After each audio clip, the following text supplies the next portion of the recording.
Okay, we're recording. How you doing, everybody? This is Dennis Michelson. Welcome to the Data Lab here on the Sports Affiliation. This is where we take you inside the data cave.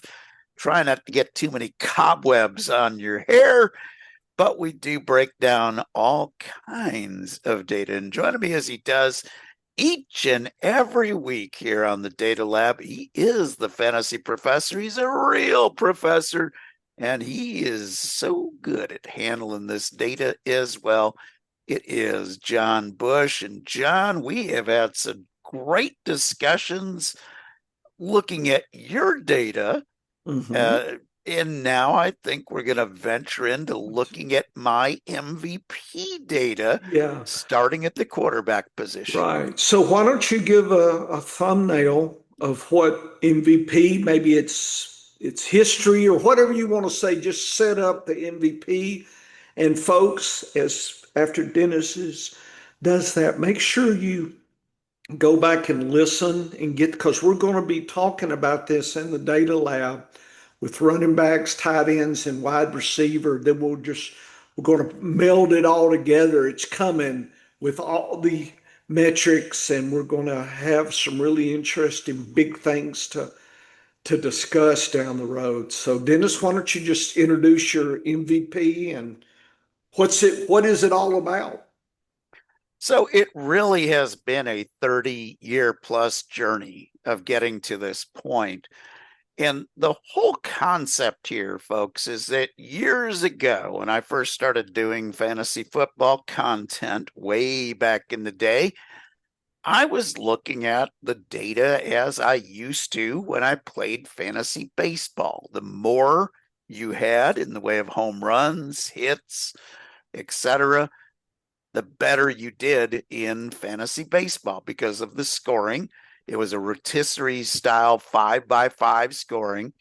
And the more you did, the more your players did, the better off you were. So that was my attitude coming into fantasy football, as it's been with almost everybody when they start fantasy football. And what I discovered along the way is I did it like everybody else. I did projections of data, of stats, and I got pretty good at it.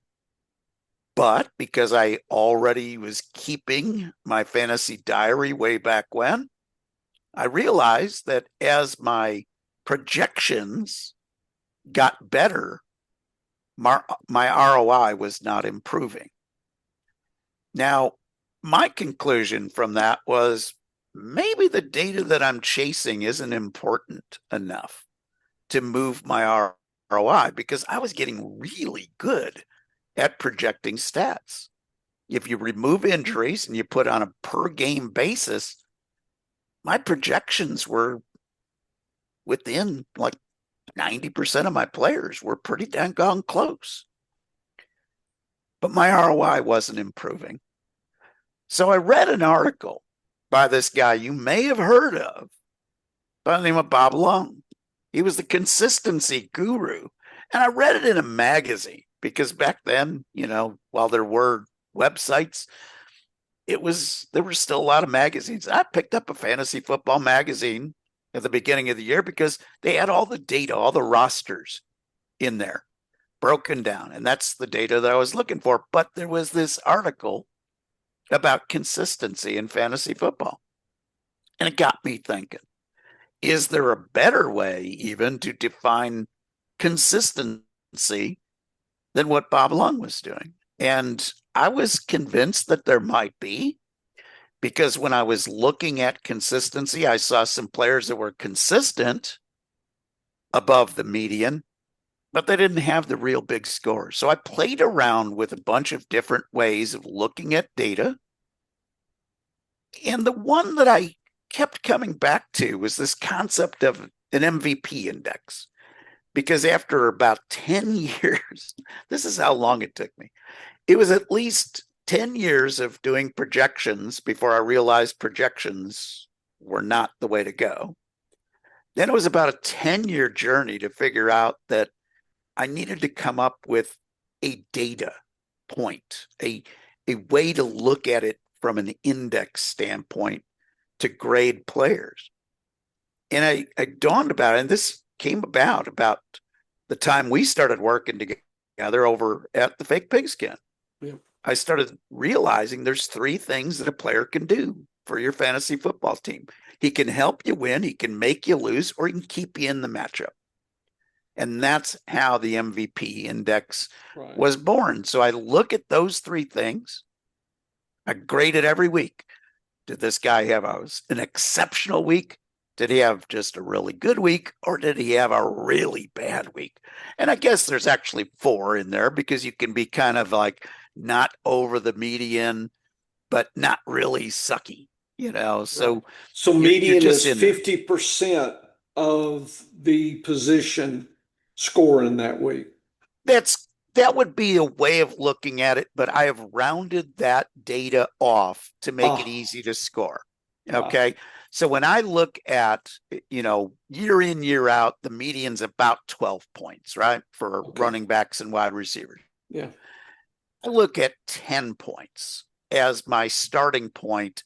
Was it a good week? It was a double-digit week. It was okay. 10 point would be keep you in the game. 10 points keeps you in the game. If you're above 20, if you're 20 or above, so 10 points above that basic score, you deserve extra credit. Yes, sir. If you're way below, you're under 5 points, you deserve a penalty. So that's how I calculate the MVP index. I look at what that player does, look at the whole season, and come up with a value. Right. Okay. The value that you gave me in your database, and I started with quarterbacks here. I asked you about a career arc that's looking at populations across years of experience, right? Rookies versus old veterans.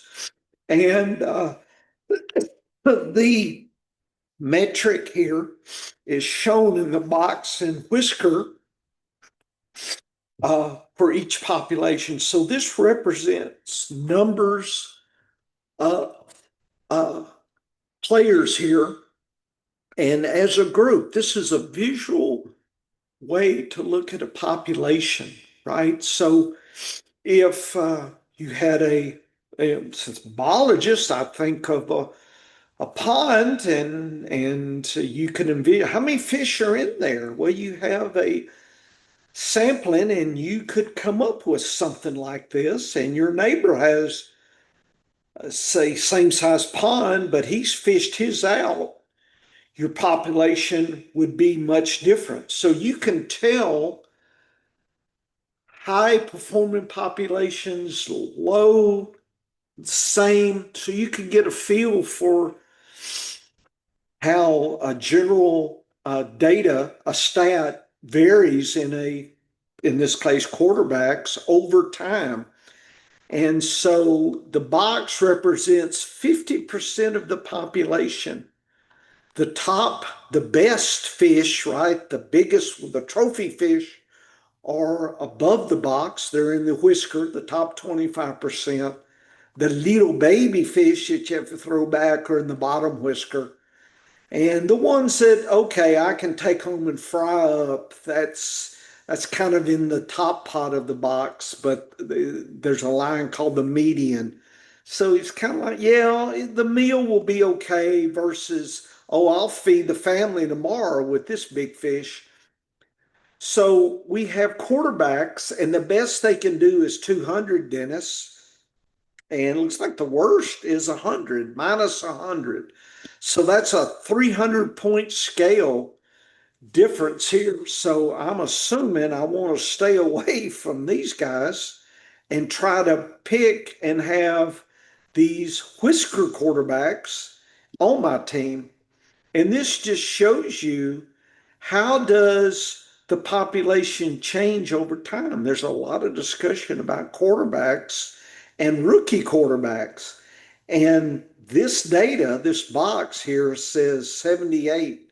That's uh, the box top for that rookie population. And notice it's a while before you come up with 78 again. In fact, most of the time they're above 78.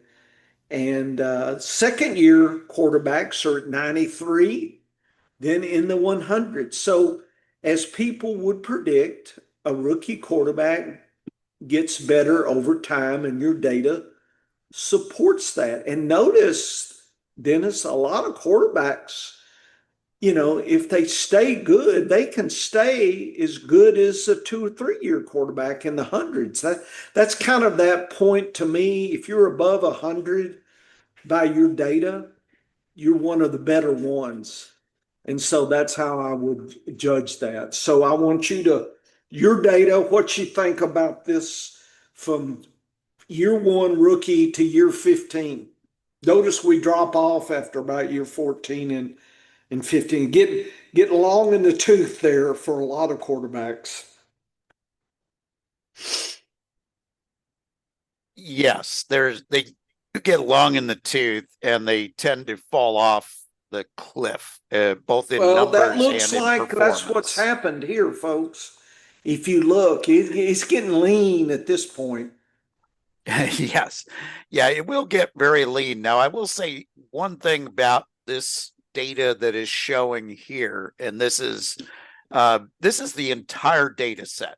Okay. This is if a player played one game, and I define a full game for a quarterback as being, did he take 75% or more of the snaps?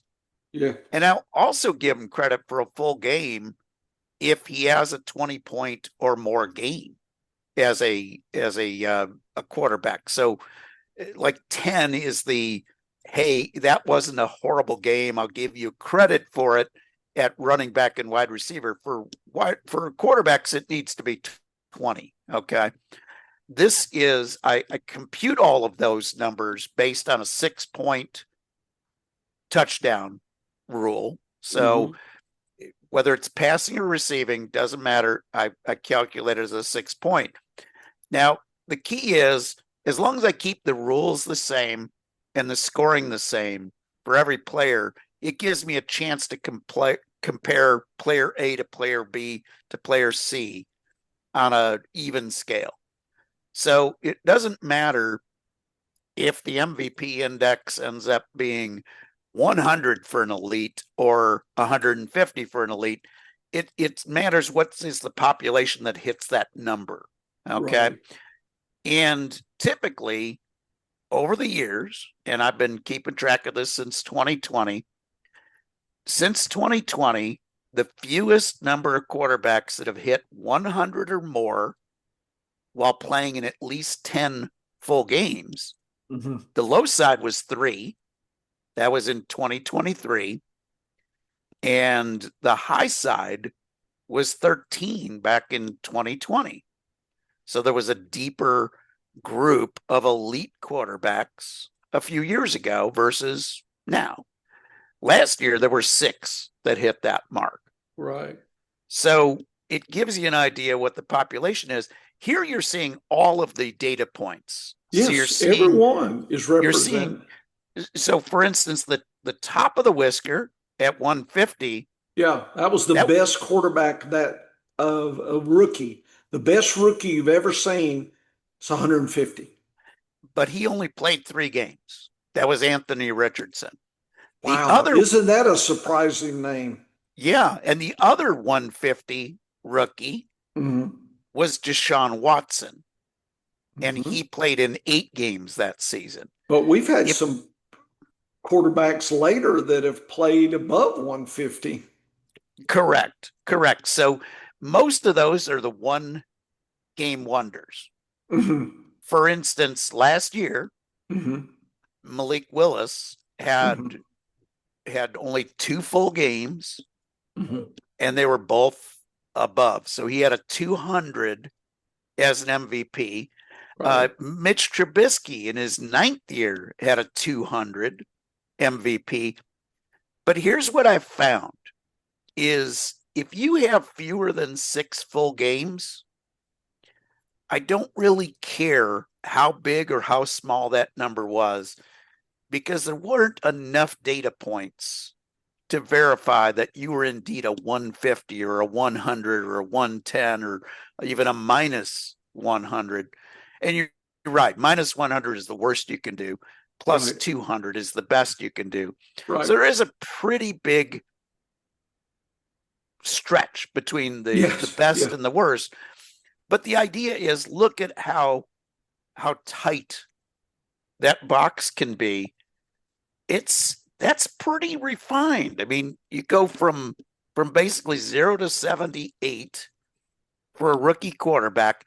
Tells you about the range that is most likely to happen for a rookie quarterback. So the first thing that tells me is, unless it's a quarterback that runs a lot, I probably don't want to draft him as my top I think quarterback. that's a good takeaway, Dennis, and we've discussed that. And the next thing is shifting to year two. Notice the improvement. So, 20% improvement or something, that's to 93, the box top. That's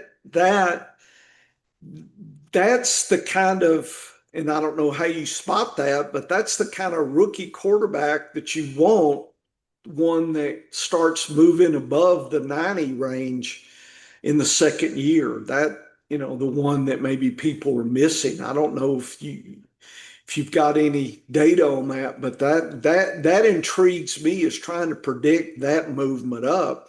And then the third year, fourth year, fifth year, looks to me like they're the same year.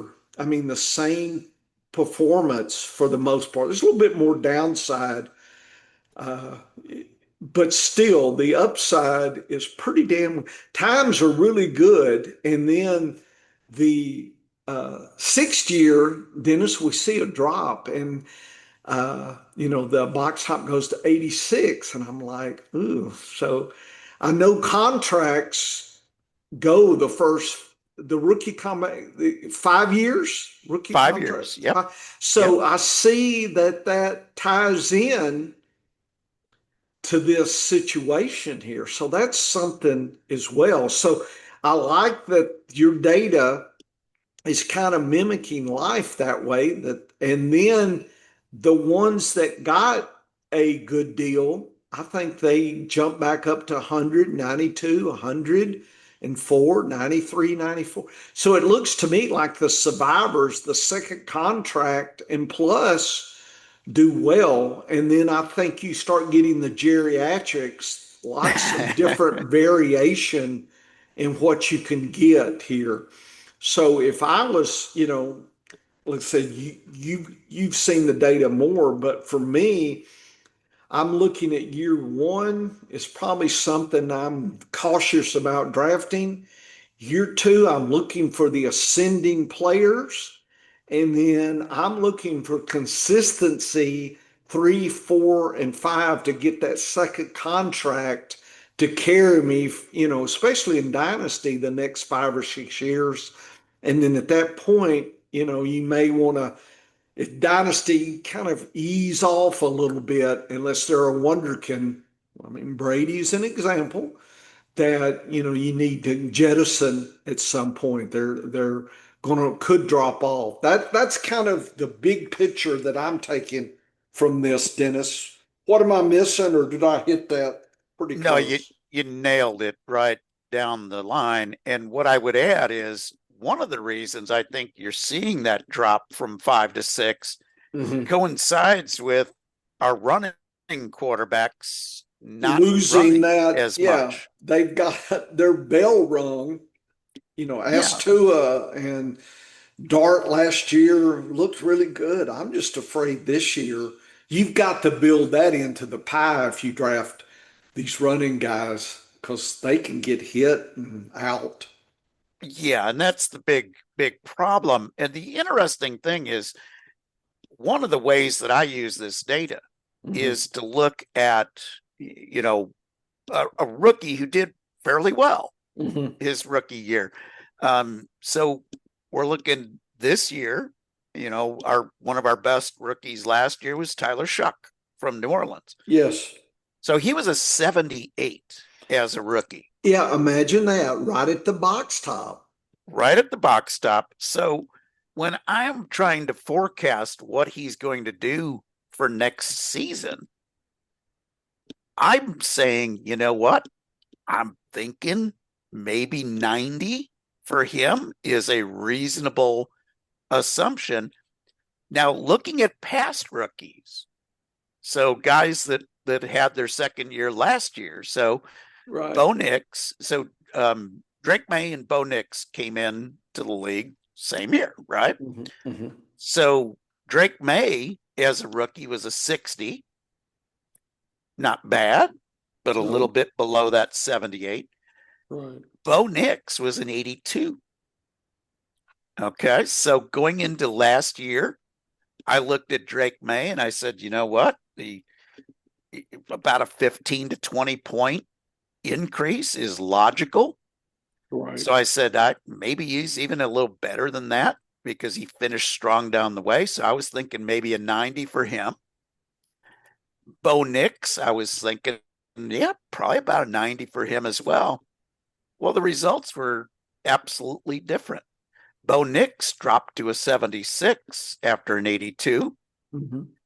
and Drake May jumped from a 60 to a 118. Mhm. But looking at years 2 to 3 and seeing that it's pretty flat, Mhm.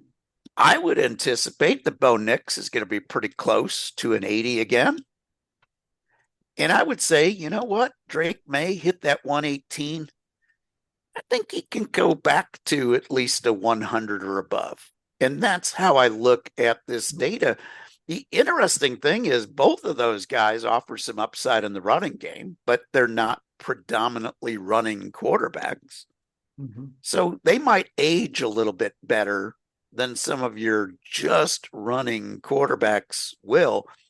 Last year's other big rookie was Jackson Dart with a 92. Mhm. I'm kind of thinking if he stays healthy, I like his chances of being over 100 this So he year. was a whisker He rookie. was he was a good solid So whisker. I would love to have enough data to just focus on the whisker rookies. That would be really neat to see their fate. And you're right, because there is some differences with those. Mhm. Jaden Daniels was a 120 as a rookie. Mhm. Injury plagued season last year, dropped all the way to a 57. But if Wow. he stays healthy year 3, Mhm. Does he bounce shouldn't back he to shouldn't he 100? bounce he should bounce back. Yeah. If you look at the data that way. Now look at that versus a quarterback who used to run and doesn't run as much. Yeah. Justin Herbert was a 140 as a rookie, and Mhm. that was with a full year. That Wow. was over 10 Dennis, games. that is exceptional. That's way at the That's top. high whisker.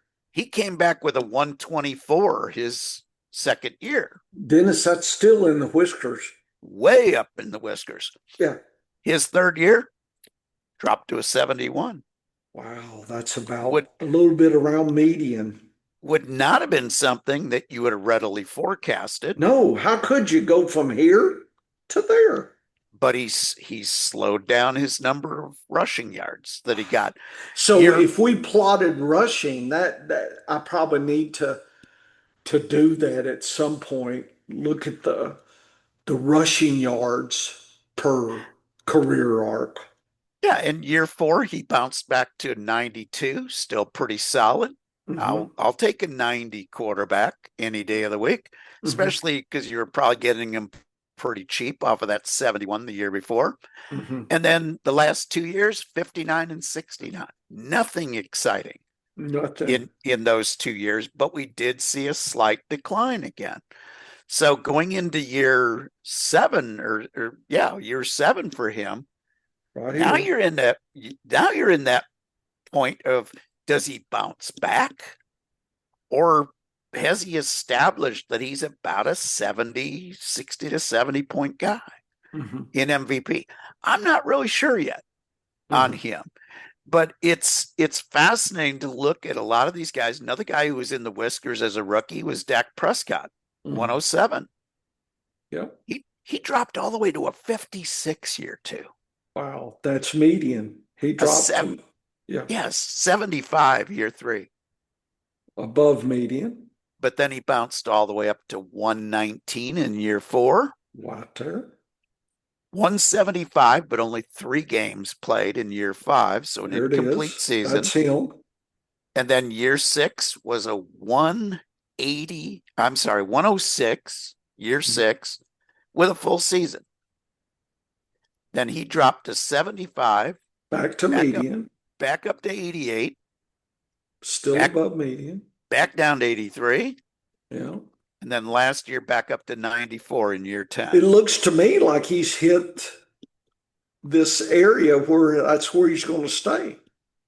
And I would say that he's an 85 to 95 MVP quarterback. Right. At this point in his career. How about this for another above the whisker guy? Brock Purdy played 8 games, rookie year, 100, right on the money. Nice. Real nice. Year 2, he had a 107. Real nice. Year 3, he dropped off to a 73. Still played a full season. Right. Last year, back to 100 in year 4. I kind of like him to be a 100 guy in year 5. If he stays near the box top, he'll be 98.5. So 100. Yeah. Yeah. So that gives you an idea of some guys that, but and I like tracking that, but I like having something like this, folks, having the broad picture. Yes. And then looking specific. This, I think, removes a lot of the hoopla and, things that will distract you, right? Too much data doesn't help you get more accurate.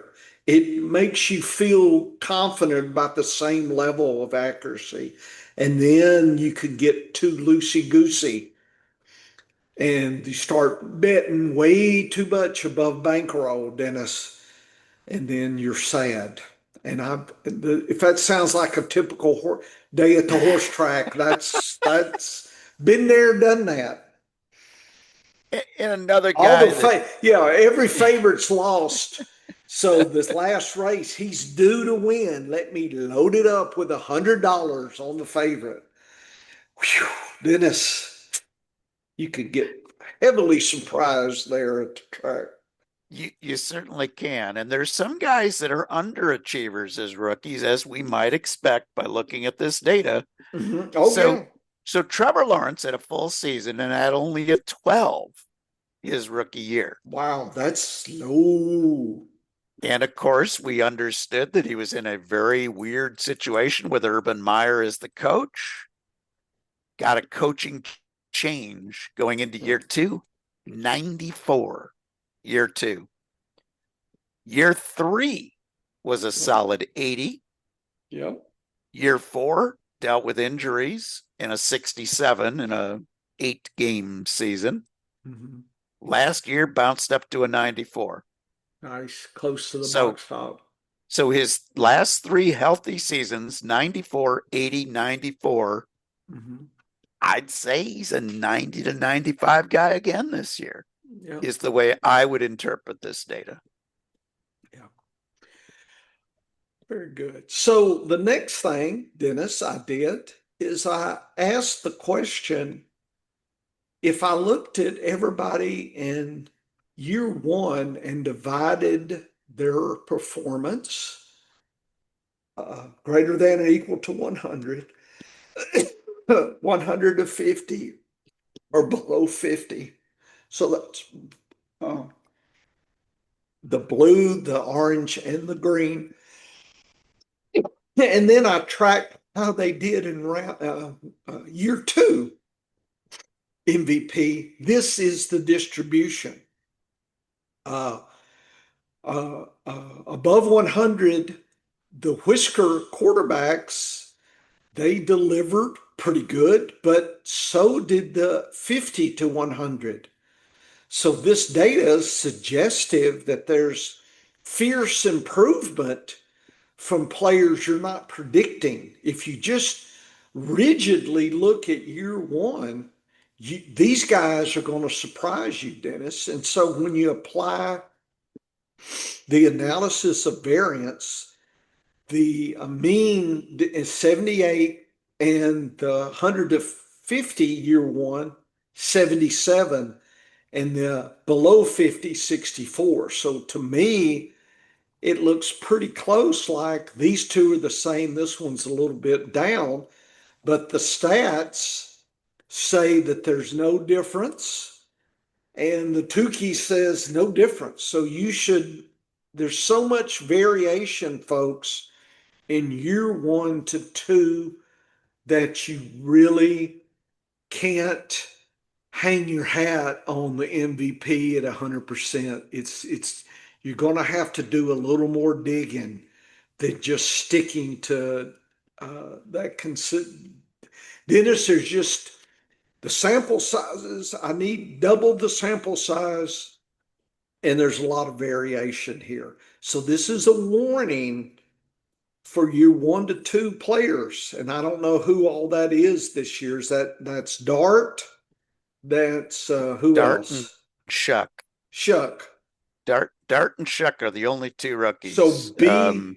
well, when there's some more that maybe did Yeah, that. we had Cam Ward at a 0. Well, So he was way down, but we've seen that but what I'm saying third is group this has data upside. would say Cam Ward, don't write him off right away. There's enough variation that you might, again, if you lay ADP on top of this, Cam Ward may be somebody that you take as a 3 in a super flex or a best ball scenario.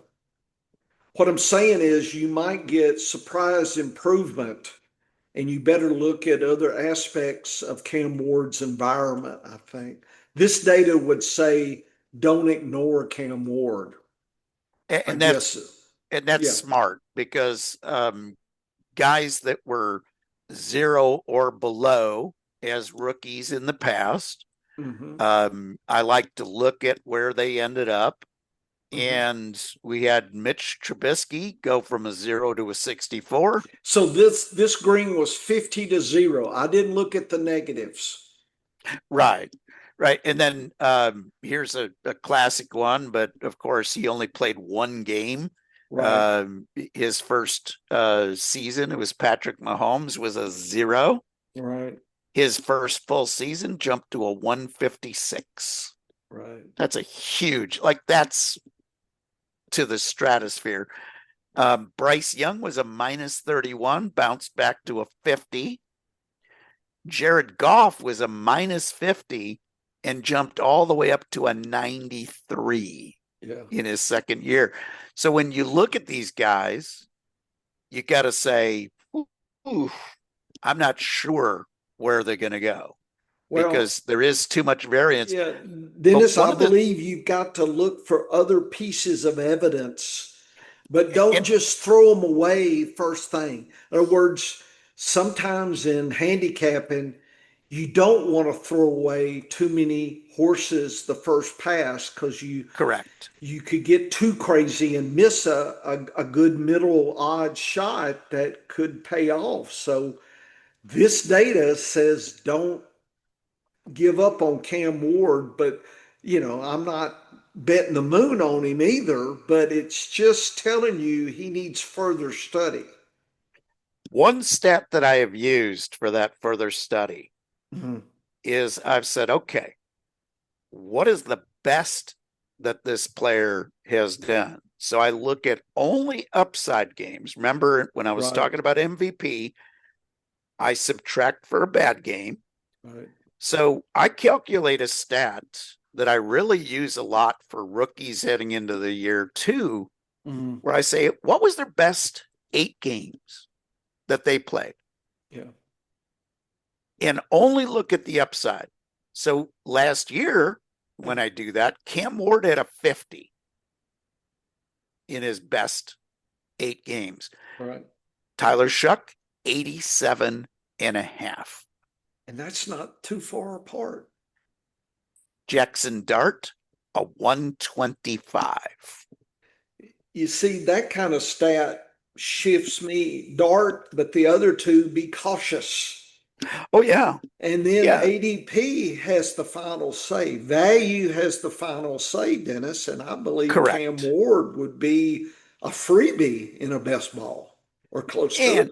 And then what I always look at from year 1 to year 2 for a quarterback, how did the team get? What happened with the team? Right. So Cam Ward gets a new coach, new coordinator, Right. gets new players on the offensive side of the ball so far, and they'll probably add more in the draft. Right. What if all of a sudden Cam Ward, Tennessee, adds Jeremiah Love? So we know year 1 to 2 are improving. His team is landscapes improving. So I like that. And that's exactly what happened with Jared Goff when you look back. His team got much better from year 1 to year 2. Right. And then he got traded. Right. So then everything reshifted again. But I like looking at these best 8 games. Right. Because there's a huge difference when you look at, if I look at Cam Ward, he was a 0 for the whole season. His best 8 games was a 50. If I look at Tyler Shuck, he was a 78 for the whole season. He goes up to an 80 in the 80s, 87 and a half for his best 8 games. If I look at Jackson Dart, he was a 91.7. He jumps all the way to a 125. Right. So you see the big increases. And one of the things I've been looking at is that best 8 games has tended to be a pretty good ceiling for the player. Nice. His second year. All right. So so now you're thinking, well, why are you even messing with MVP? Because it doesn't change. Well, just when you think you understand things, this says no, you don't. That rookies year 2 versus year 2 to year 3 people, look at the difference now in the above 100. So basically the whiskers, the 50 to 100 and the 0 to 50, it looks like, wow. Dennis said off topic or off recording, I said this looks like once if year 2 you establish yourself, you probably got a good shot at keeping on, and then the 2 that didn't make it, don't expect any miracles in year 3. They still got some, if they're going to get better, they're still on a learning curve. So there's another population here that maybe will ascend in year, 4, because they're not doing it in year 3. When you look at the data, Dennis, it's 105, 65, wow, 51, almost half. So Dennis, who's year 2 that are above 100 for this year? Who do we need to stamp we're pretty confident about based on this data?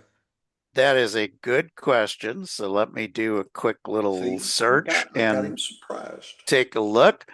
So year 2, Drake May at a 118. There you go, Dennis. I'm liking Drake May. Caleb Williams with an 88.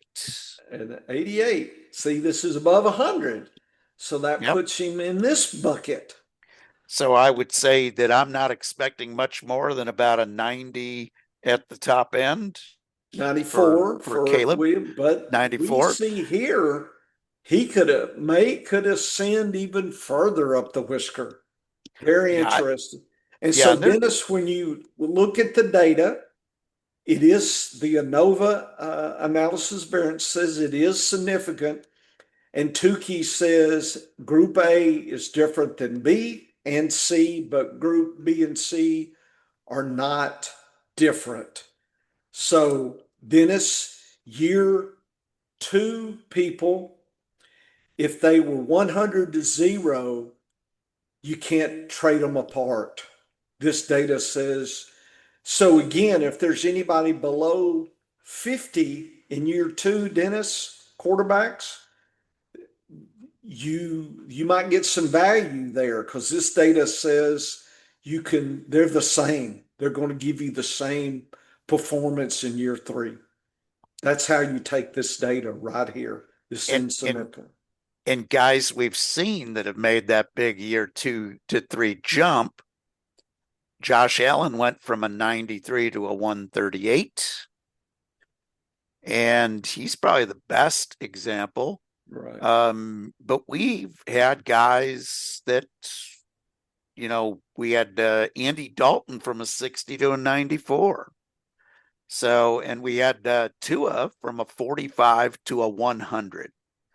So you're looking at this data and thinking, man, if you're over 100 year two, Yeah, I'm you're feeling gold. Yeah, yeah, yeah. I'm It's really feeling really good that you're going to repeat. You're going to be and close to that. year 3 to 4, notice that we start getting a little back shift on the better ones from year three, and the ones that were 50 Wow. to, yeah, 100 actually in year four performed as well, and the ones below 50 were still sad. The data says it is significant, and this is what it says. The year three people that were below 50, you got to throw them out, Dennis. So, is there anybody in year three that were below 50 that is getting talked up? I would be cautious. Well, Bryce Young was a 40, Don't want him. and his career best was a 50. Yeah. And that's about it. We Okay. don't really have And a lot remember, of this 3 to is year 4 data. guys. Yeah, but Oh, if CJ it's Stroud was a 61. well, that's in this bucket. That's in So that below bucket. 50. Yep. So he's got a So chance, but Stroud under has a 50. chance, yeah, up to 100 or so. Yeah. So the data says you can ignore from the year 3 to 4 shift. And then I did year 4 to 5. And what I thought was interesting was the 100 to 50. Look at the box. Wow. Wow. Yeah, it looks like. So who's year four that were 100 or to 50? Boy. And yeah, that they worry me. I would be really cautious about them. So the 50 to a 100 guys, Yeah, in year four. year 4. Yeah, Uh, Purdy was right at 100. that's fine. He's over here. And that's about That's it. about There, it. Okay. nobody else will be Yeah, going into year 5 as a projected starter other than yeah. Brock Purdy, which Well, is actually kind. the Well, stat. Malik Willis goes from a 200, but only in 3 games Mhm. to whatever he does this year. So he's the only Yeah. one, but very small sample size. This says year 4 to 5 that you can, you stick with the better ones, forget there's no surprises, I guess. The only surprise I see is the middle bucket. Be cautious there, Dennis. Years 5 to 6, notice things are starting to level out a little more. And lo and behold, everything is insignificant. So there's something going on there, year 5 to 6. And if we go back to that, this is that tradition, Dennis, that contract year. This is Oh yeah. saying something funky is resetting here. And You can't quarterbacks that did sad in year four, I mean, year five, you can't throw them away. This data says you can't throw them away at all here. So that's how I take that. Okay, and last thing. and Yeah, the only go guy that is qualifying is a ahead. guy who is not likely to be a full-time starter, Mac Jones. Matt He Jones. was a 75. Justin Fields at an 86. He also won't start. The other only other ones are Trevor Lawrence is the only Right. other projected starter, and he was a 94, so he was in a higher group. Yeah. So this, Dennis, is a new concept I invented called prediction arc.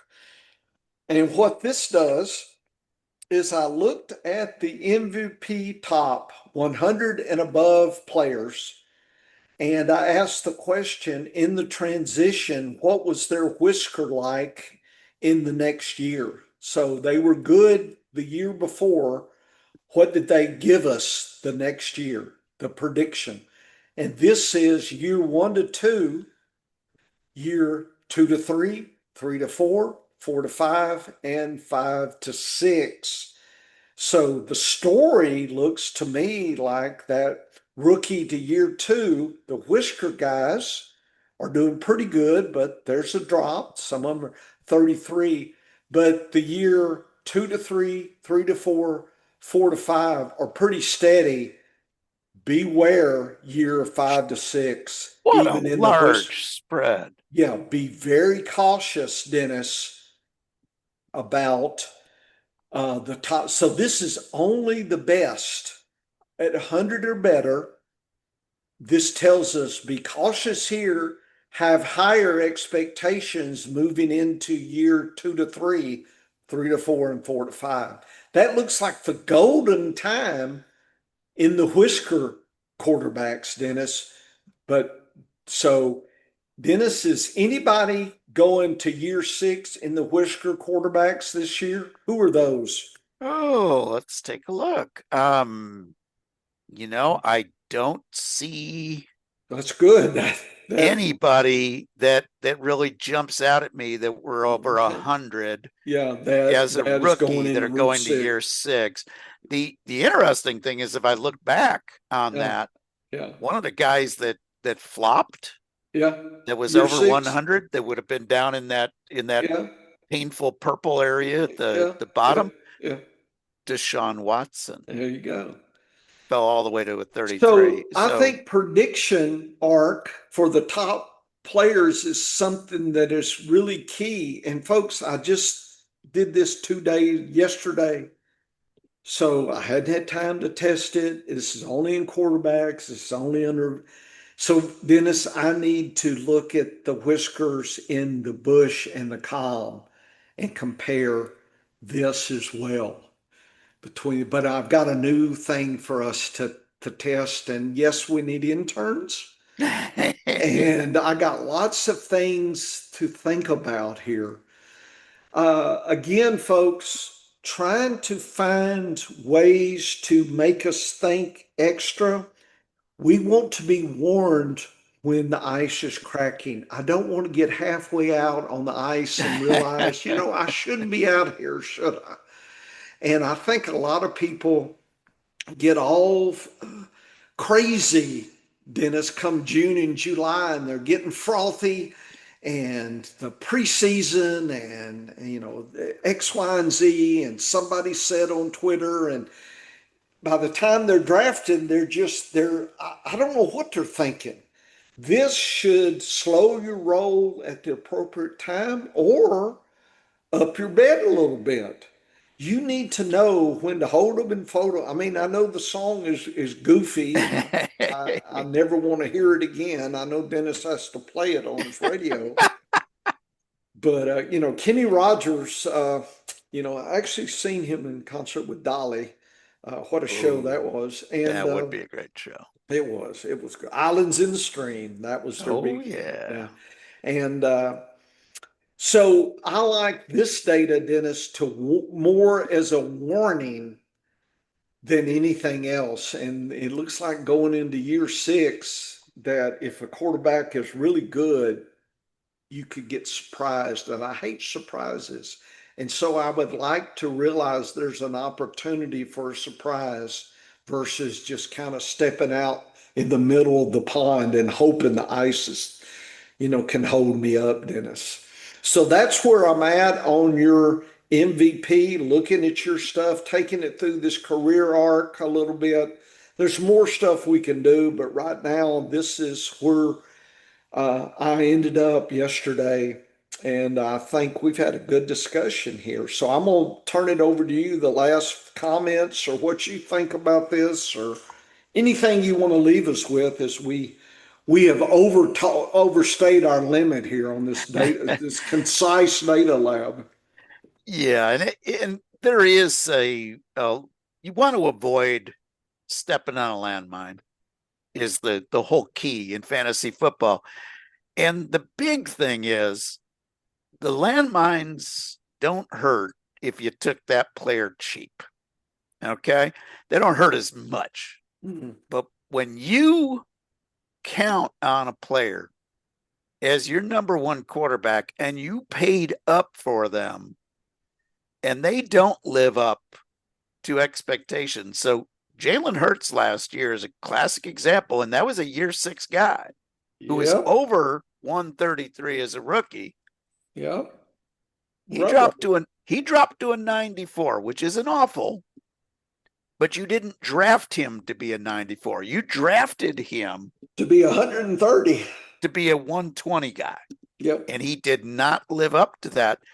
But you should have seen it coming because he was only a 107 the year before in year 5, and year 6 is where the landmines It can come looks out to really play. interesting, Dennis. I'm curious to look at my other metrics. We'll catch that down the road, uh, folks. But uh, data and this analysis is meant for us to think. This is not the end. We're not slavishly stuck on anything. And people, I know the tendency is you get too guarded on your data. Science shifts. What we thought 100 years ago is not what we know and think we know now. And so you've got to be that same mentality. You can't just be stuck on what you saw week 17 last year and try to draft it again this year. You're going to be surprised. I don't know where or when, but you just need to be a little bit more cautious, and using these kind of tools allows you to see things differently than your opponents. And if you use your better than zero, we use our consistency, we use common sense, and you do your practice and you wait. I think Dennis and I have put it together, but it's still not just where we can have an AI do it for us and you and I sleep, Dennis, or when they chop our heads off and put us in the brine and we're still playing fantasy on the computer. Our minds are being out there. We're not to that point yet, folks, but you need tools to make you think and be cautious. If nothing else, that's what the data should do is just make you think once, twice, 3 times before you waste that first, second, third round. That early pick can win you a league or lose you one. And a lot of times it's more losing than winning. A lot of times it's just you don't have a shot in the play. You don't make the playoffs because you goofed up.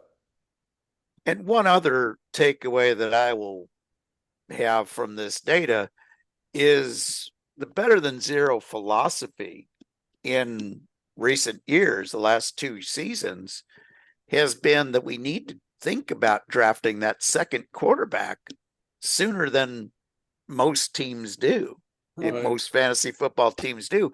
And this data suggests that that's not a bad strategy because even the best players can have that decline, especially year 6. Year Right. 6 should be a year that scares us a little bit. Doesn't mean we don't draft a year 6 quarterback. It just means if we draft a year 6 quarterback, we better protect ourselves because there's the possibility to the downside.